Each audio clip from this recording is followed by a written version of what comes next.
नमस्कार दोस्तों।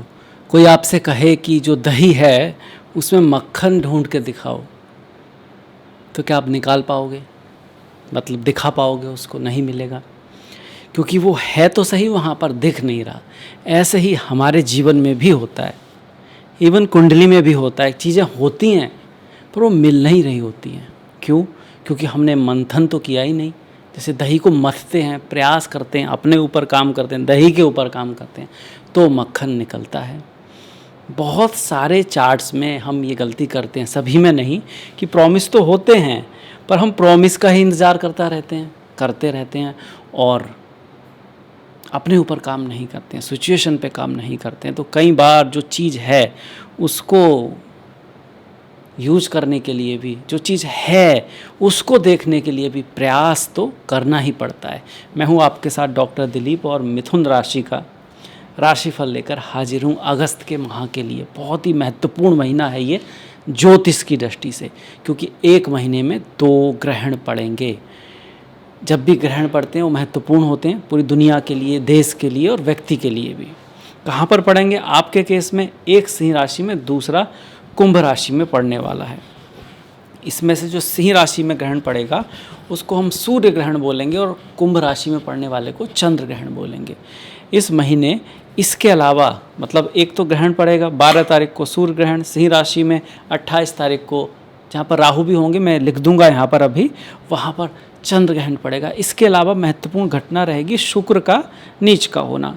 जब भी कोई ग्रह नीच का, उच्च का हो जाता है तो उसको थोड़ा सा इम्पोर्टेंस बढ़ जाती है, क्योंकि वो एक विशेष स्थिति में आ जाता है। कोई भी नीच का ग्रह खराब हो जरूरी नहीं है, कोई भी उच्च का ग्रह बढ़िया ही हो जरूरी नहीं है, पर विशेष स्थिति ज़रूर है। तो वो क्या लेकर आएगी आपके लिए, आपके करियर के लिए, फैमिली लाइफ के लिए, बिजनेस लाइफ के लिए, हेल्थ के लिए, सब देखने वाले हैं। इसके साथ एक और जो बड़ी बात होगी वो मिथुन के लिए खासकर है, सारी राशियों में, कि मिथुन में हो रहे हैं मंगल।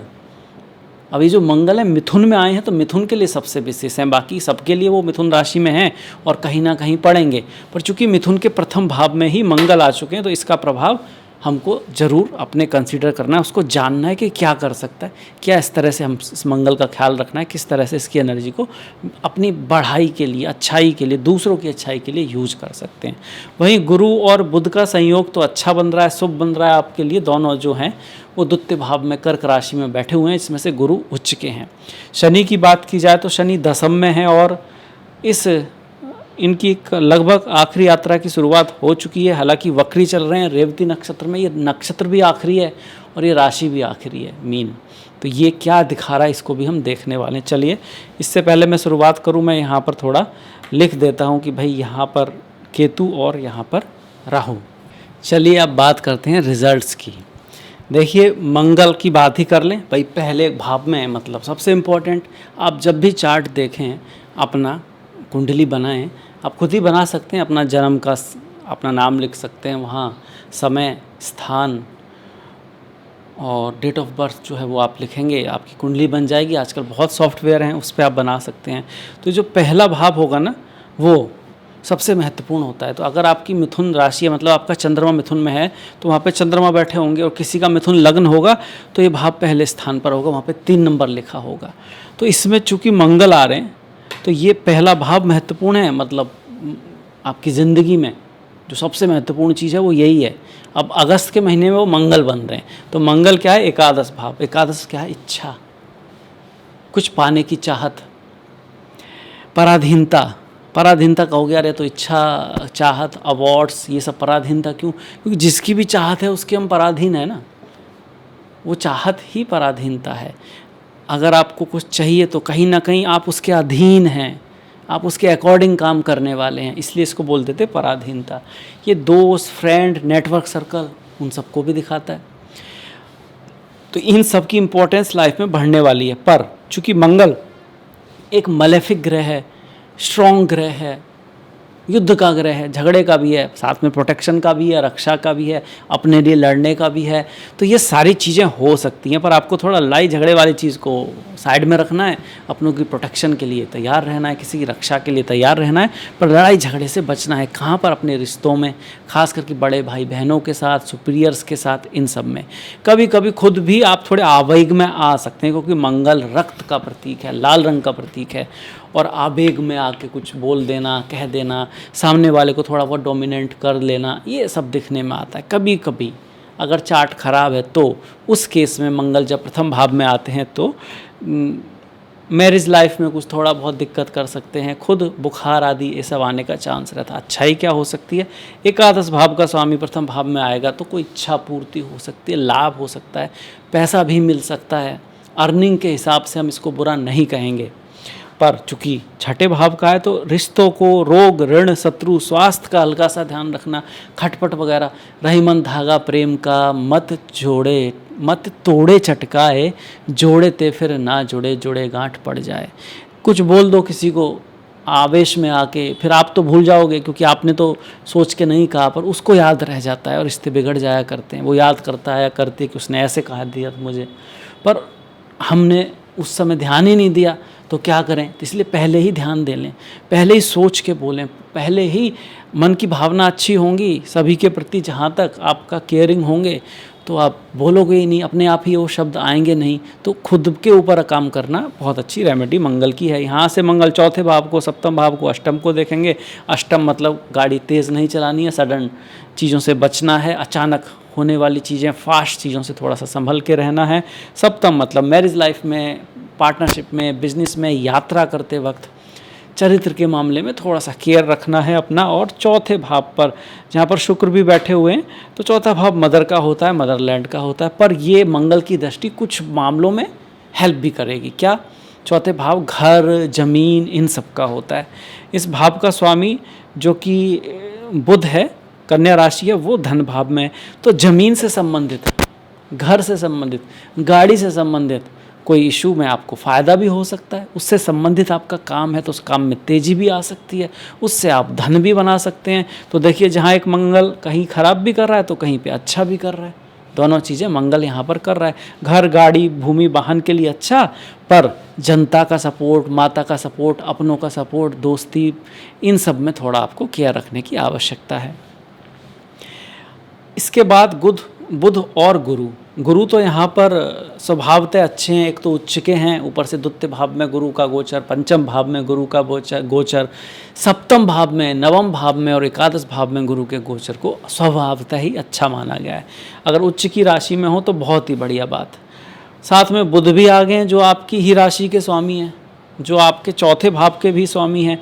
तो खुद आप अपने धन का कारण बन सकते हैं, आपकी फैमिली आपकी हेल्प कर सकती है, आपकी फैमिली के कारण या आपके खुद के व्यक्तित्व के कारण आप धन पैसा आदि कमा सकते हो। पर चूंकि व्यक्तित्व और खुशी सब धन में आ रही है तो कहीं ना कहीं धन, पैसा, फैमिली, अपना नाम, परिवार, ये सब आपका फोकस होने वाला है और इसके चक्कर में आप कुछ सफलता भी प्राप्त कर सकते हो। पर रिश्तों के बारे में ख्याल भी रखना है। कभी कभी जब धन के बारे में ज़्यादा सोचते हैं तो रिश्ते छूट जाते हैं, और कभी कभी जब रिश्तों के बारे में ज़्यादा ही उसमें सोचने लगते तो धन छूट जाता है। तो एक बैलेंस अप्रोच आपको लेके चलनी चाहिए, जिससे माइंड भी थोड़ा कूल रहे, शांत रहे, क्योंकि मंगल एक हॉट प्लैनेट है, अग्नि के ग्रह हैं। पर बुध और गुरु का द्वितीय भाव में, धन के भाव में, वाणी के भाव में, पेरेंटल प्रॉपर्टीज़ के मामले में आप कह सकते हो, परिवार का कोई काम है उसके मामले में बहुत बढ़िया है। यहाँ बैठकर गुरु 1, 2, 3, 4, 5 मतलब कि छठे भाव को देखेंगे, अष्टम भाव को देखेंगे और दसम भाव को देखेंगे। छठे भाव से देखकर वो आपको नौकरी, जॉब आदि दिला सकते हैं, पर स्वास्थ्य का ध्यान रखना है। ये भाव भी गुरु अच्छा करते हैं पर फिर भी स्वास्थ्य का ध्यान रखना है। अष्टम भाव पर गुरु की दृष्टि जो होती है वो इनहेरिटेंस, गड़ा हुआ धन, पैसा, बीमे का जो इंश्योरेंस का पैसा वगैरह वो मिलना, उन सबको भी दिखाता है। पर अष्टम भाव साथ में ही हमारा पीड़ा का भी है, कभी कभी अधर्म का भाव भी हम इनको कह देते हैं, स्पिरिचुअलिटी, अध्यात्म का भी कह देते हैं हम इसको कभी कभी भाव, ये जो अष्टम भाव है। और धन के मामले में या करियर के मामले में तो हेल्पफुल भाव ही माना जाता है, क्योंकि दसम भाव से तो ये आपका एकादश है, पर ये नवम भाव मतलब पिता, गुरु, टीचर, भाग्य, धर्म, उससे कभी कभी दूर भी ले जाता है, ऐसा भी वो करता है। इसको देखने के दो नज़रिए हो सकते हैं कि अष्टम भाव जो है नवम से 12वां है तो उसका लॉस करेगा, पर अष्टम भाव का जो दूसरा भाव है वो नवम भाव है तो नवम भाव उसकी वृद्धि करेगा। तो दोनों तरह से कह सकते हैं, तो इसमें नेगेटिविटी और पॉजिटिविटी दोनों है। वहीं गुरु की जो आखिरी दृष्टि है शनि पे आ रही है, शनि 10वें भाव में, तो करियर के पॉइंट ऑफ व्यू से महीना बहुत महत्वपूर्ण है, क्योंकि शनि लास्ट नक्षत्र में चल रहे हैं। तो मिथुन राशि के मामले में ना कुछ बदलाव आ सकते हैं, करियर में बदलाव आ सकते हैं पूरे साल ही। जैसे कुछ होता है ना, किसी का करियर डायरेक्शन बदल रही होती है, कभी कभी एक करियर से लोग दूसरे करियर में जाते हैं तो बड़े परेशान रहते हैं, उनको लगता है क्या हो रहा है, क्यों हो रहा है, क्योंकि वो उसी में चाहते थे। बदलाव हमको पसंद नहीं होते नॉर्मली, पर कभी कभी बदलाव अच्छे के लिए होते हैं। ये साल तो है ही बदलाव का, और ये समय खासकर जब शनि आखिरी नक्षत्र में जा चुके हैं, ये एक तरह का आप कहोगे कि great reset of new era, या नए समय की शुरुआत हो रही है, एक नए युग की शुरुआत हो रही है।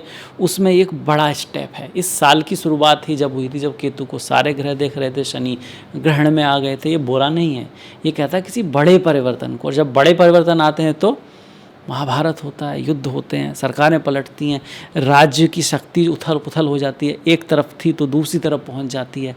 तो कुछ ऐसा ही दुनिया में हो रहा है, और उसमें एक और स्टेप आगे हम अगस्त के महीने 2026 में जा रहे हैं। यहाँ बैठकर शनि अब एकादश भाव की तरफ बढ़ेंगे, कहीं ना कहीं आपके लिए बेहतरी की तरफ ही चेंज हो रहा है उनका, पर फिर भी थोड़ा खर्चा बढ़ा के रखेंगे। माता आदि के साथ आपको बना के रखना है, और बिजनेस में, व्यापार में, पत्नी के साथ आपको थोड़ा सा ख्याल रखना है। शनि की दृष्टि सप्तम भाव पर भी आ रही है।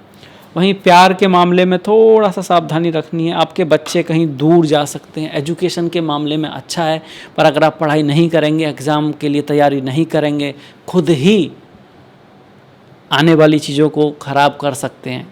कभी कभी होता है ना, चीज़ें आती तो हैं पर हम ही तैयार नहीं होते। हमें भी पता होता है मैं कर सकती थी, मैं कर सकता था, पर मैंने किया नहीं।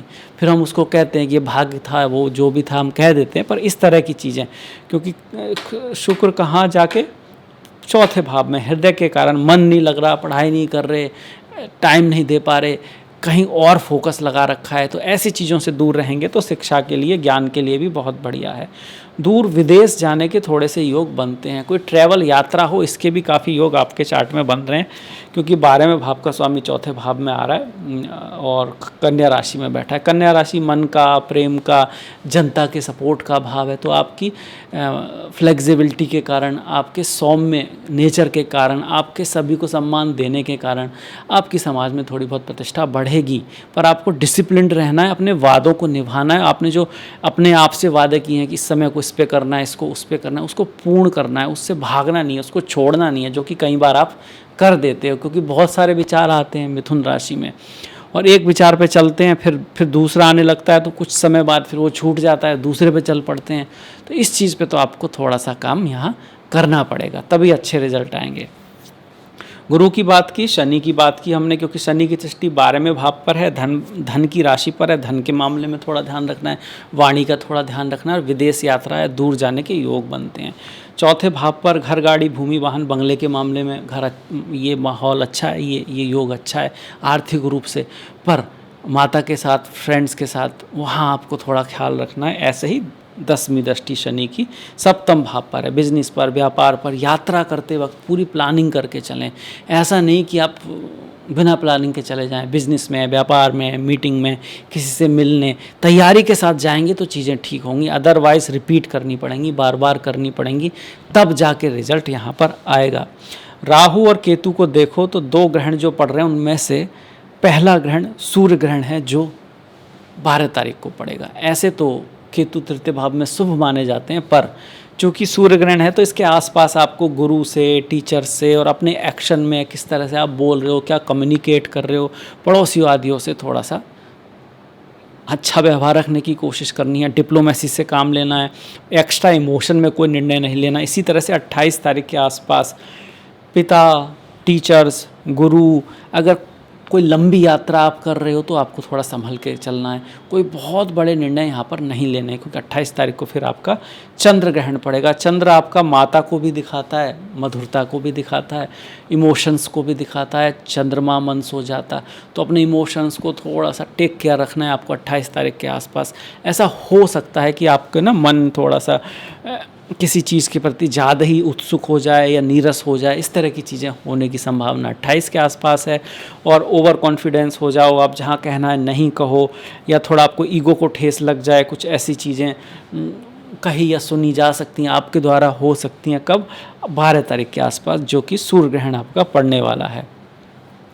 अब इसके बाद मंगल की बात कर दी, शुक्र की, गुरु की, बुध की बात हमने की है कि भाई बुध जो हैं पहले भाव के स्वामी द्वितीय भाव में जा रहे हैं, तो आप धन के लिए, अपने परिवार के लिए, अपनी फैमिली के लिए बहुत प्रयास कर रहे हैं और करेंगे, और उसका कुछ रिजल्ट भी आपको मिलेगा अगर दूरदृष्टि से काम लेंगे, ज्ञान से काम लेंगे। वहीं चौथे भाव का स्वामी भी द्वितीय भाव में, ये भी शुभ योग है, अच्छा योग है। कई बार हम इसको कामधेनु योग भी बोलते हैं, कि कामधेनु मतलब धन से संबंधित इच्छा पूर्ति का योग है, क्योंकि धन भाव में ही ये बन रहा है।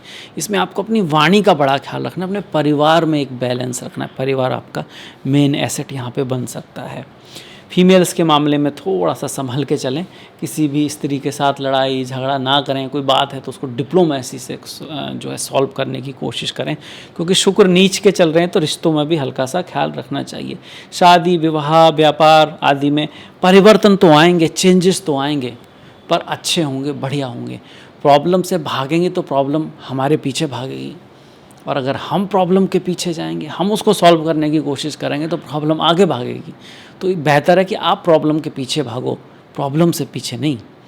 तो ये आप अगर अपनाओगे तो आपको ज़रूर हेल्प होगी।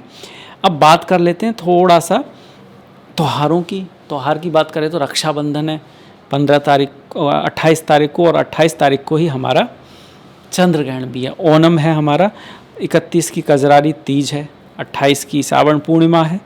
और फास्ट की बात की जाए तो 9 तारीख को कमिका एकादशी है, और 23 तारीख को श्रावण पुत्रदा एकादशी है। ओम नमो नारायणाय, ओम नमो भगवते वासुदेवाय। 10 तारीख का सोमा प्रदोष व्रत, 25 तारीख का भौमा प्रदोष व्रत, और 11 तारीख की शिवरात्रि है। चिदानंद रूपा शिवोहम शिवोहम, ओम नमः शिवाय। इसके अलावा 15 अगस्त तो होगा ही होगा, इंडिपेंडेंस डे है, और 15 तारीख की हरियाली तीज है, 17 तारीख की नाग पंचमी है। इस बार 2 संकष्टी पड़ेंगी, 2 तारीख की और 31 तारीख की। इस महीने 2 ग्रहण पड़ेंगे, 12 तारीख का और 28 तारीख का। 17 तारीख की सिंह संक्रांति है, सूर्य जो हैं सिंह राशि में आ जाएंगे। इससे पहले सूर्य यहाँ पर रहेंगे, फिर भी यहाँ पर भी सूर्य अच्छे ही हैं, यहाँ पर भी सूर्य बुरे नहीं हैं, पर थोड़ा सा 12 तारीख से 2-4 दिन आगे 2-4 दिन पीछे आपको गुरु, टीचर्स, बॉसेस, पड़ोसी, इन सब से थोड़ा ख्याल रखना। कोई बहुत बड़ा निर्णय 12 और 28 तारीख के आसपास आप ना लें तो अच्छा रहेगा। टाल सकते हैं तो बढ़िया बात है। तो ये था मेरी तरफ से मिथुन राशि के लिए अगस्त का राशिफल। कैसा लगा बताइएगा। आपने वीडियो देखा, इसके लिए आपका दिल से बहुत बहुत धन्यवाद। नमस्कार।